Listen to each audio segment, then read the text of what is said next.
Dahil summer na nga, mainit na ang panahon, for today's video po ay gagawa naman po tayo ng isa na namang panghimagas na magpapalamig sa mga mainit po nating ulo. Joke lang. Sa dalawang sangkap lang po ay makakagawa na tayo ng masarap na ice cream. Ito ay ang cookies and cream ice cream. Any brand po na cookies and cream biscuit ay pwede po natin gamitin dito. Ang gamit ko po ay Oreo. Meron po ako ditong 6 pieces na cookies and cream Oreo.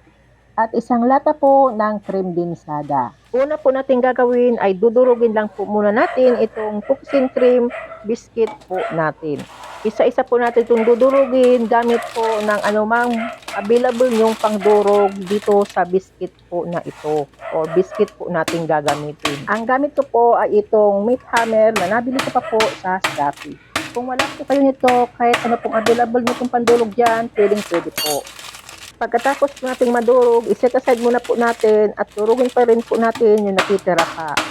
Pagkatapos po nating madurog lahat, ito po ay gugupitin natin yung isang kabilang dulo para mabuksan po natin itong ating cookies and cream. Ilagay muna po natin sa isang lalagyan hanggang sa matapos po nating itong gupitin lahat. First time ko pong gagawa nito, kaya tingnan po natin kung ano pong kakalabasan ng ating gagawin for today's video. Siyempre, tanggalin muna po natin yung ating kalat. At dito naman po tayo sa ating cream dinsada. Dito po ay gagamit po tayo ng hand mixer para ma-mix po natin ng mabuti ito po ating cream dinsada. Maglalagay po ako ng isang swak pack na Bear Brand. Gusto ko po kasi sa ice cream ay yung malasa po yung gatas. Pero optional lang po ito. Pwede rin pong hindi na po kayo maglagay. Mix na po natin hanggang sa mag-double na po itong ating cream dinsada. At naging double na po yung ating cream dinsada at naging creamy na nga po ay okay na po ito. Simulan na po natin ang paglalagay ng ating mixture dito po sa ating cookies and cream biscuit na dinurog po natin kanina. Mga katenderang kusinera, pwede po kayo maglagay ng cookies and cream na dinurog po dito sa ating mixture. Dahil ako po ay nakalimutan ko pong maglagay. Kung gusto nyo pong gaya nitong ginawa ko, hindi po ako nakapaglagay, okay lang po, masarap naman po. Itaktak po natin para ma-absorb ng ating cookies and cream biscuit yung ating mixture. Ulitin lang po natin sa mga natitira pa. Same process lang po. Hanggang sa malagyan po natin lahat, ito pong ating cookies and cream biscuit. Dahil 6 na lang pong piraso yung ating cookies and cream sa tindahan, kaya ito lang po ang aking nagawa. Pero ito po, marami pa pong natirang mixture. Naalala ko, may buko pa pala akong natira kanina, kaya gagawin pa po natin yan ng buko ice cream.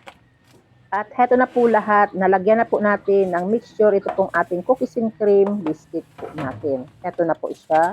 Maglalagay pa po tayo ng popsicle stick kasi nga, siyempre, cookies and cream ice cream nga ito at para hindi tayo mahirapan mamaya kapag ito po ay matikas na, lalo-lalo na pag tayo po ay kakain na nito, may hahawakan po tayo. Heto na po, nalagyan ko na po lahat ng popsicle stick at ilalagay na po natin ito sa freezer ng mga overnight para siguradong matigas na po yung ating cookies and cream ice cream.